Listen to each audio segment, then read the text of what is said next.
बाबा आप तो सब जानते हो, जितना कमाए ना तो लोग सब दलाली मक्कारी से कमायन और खायन। और का नाम है, ईमानदारी से हम ईमानदारी के कमाई हमें पचते नहीं। जब से जीवन बीमा के काम करे शुरू करें, जब से पैसा के अंधाधुंध हो गया। लेकिन यही साइड बड़ा गड़बड़ चलत है। कौनो यही मेरे घर भेजो बीमा वाले के कि घर में पूरा उजाड़ दी, पूरा लूट खाई खूब ढंग से काट दो।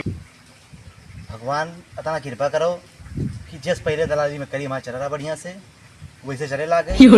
ये कृपा कही तो बस ये लोग का कोई बढ़िया भेज दियो कि उनका हम बढ़िया से नोच ली, बढ़िया से उनसे कमाई ली ढंग के। लेकिन हाँ अतना हम कही था भगवान कि अगर तू जिद्दी हो तो जिद्दी हम हूँ, लेकिन हम आँख मूली थन कृपा करे कोई तो कह दियो।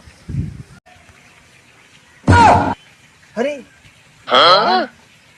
देहो तू फूल, हम गए ना अपन सब दुख भूल, और आज लिए कोई लाख रुपया असूल। अब चली थन कबूर बजाए माँ।